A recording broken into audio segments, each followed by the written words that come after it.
Okay, plenty to get to. We'll pick up on the Matt Duchene trade. Now, ex of the Ottawa Senators.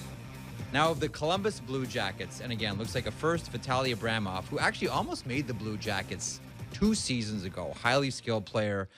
Played at Gatineau in the QMJHL, so Pierre Dorian would have seen plenty of Vitaly Abramov and Jonathan Davidson, Swedish hockey player, right winger there. But what does this mean now? We'll get to the Ottawa Senators page in a second. What does this mean for Columbus? Brian, you sort of hinted this may set up another deal.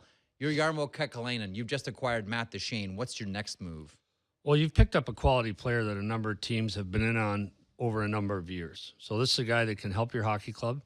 He plays center. He's more a shoot-first guy, not a distribution guy, but he can skate and he can score goals. So it does free them up, I think. It makes their team better. They've had a weakness in the center position that Coach John Tortorella has not been pleased with and been juggled around and try and fix it. Mm-hmm. So I like it from Columbus's viewpoint. I think Pierre got a fair return in a distressed sale. And this is what people have to realize. I remember when I traded Pavel Bure, he was holding out. And I thought I made the best deal I could make, but it wasn't a deal I could have made if he was playing. I could have made a better deal. Right. So you're dealing with the distressed asset. I think good job by Pierre, and I say good pickup for Columbus. Looks like there's another pick, another conditional first involved. So it could be 2 firsts plus the prospects. If they get him re-signed. This could be a good situation for the Columbus Blue Jackets down the middle with Matt Duchene. Pierre-Luc Dubois, that is looking like a fantastic pick. I remember at the Matthews draft where we all kind of said, whoa, what in Buffalo, and whoa, what's going on here? That was a shocker for everybody. That turned out to be right. So there's one guy down the middle you have. Yes. And then to your point, Alexander Venberg has been a huge disappointment for them. You look at Jarmo, sets up, with some draft picks and so on. He has 3 picks in the first round, and he takes Wenberg 1, Dano 2, Kirby Reichel 3. Yeah. 3 first-round picks.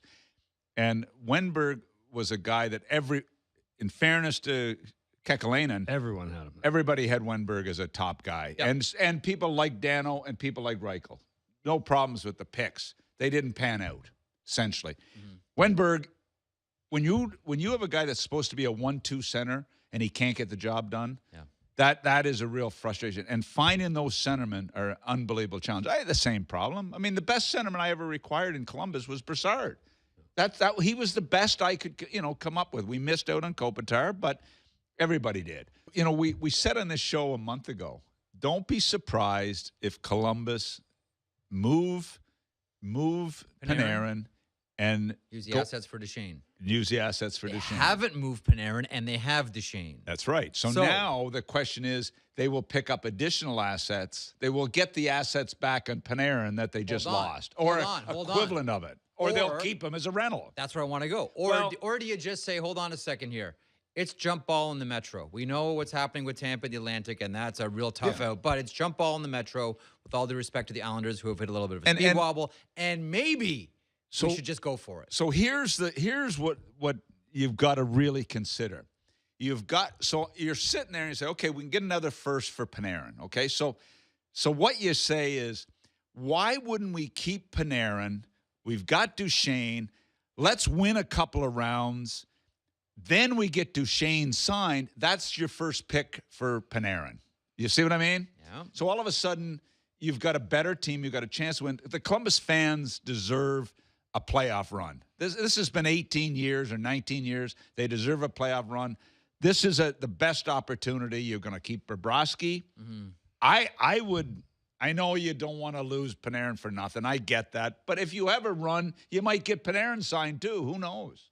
Well, you know the market way better than I do because you were there a long time. I think it's a mature hockey market with sophisticated fans and understand to let Panarin go and get nothing for him. I didn't say that about the media, but I said it about the fans. All right. Now. No, to me, to me, the notion that they would have made this deal without some sense of what it would take to re-sign Matt Duchene, not a chance. No. They've got an idea. They think they can do it. I think Panarin goes now. They replace the assets.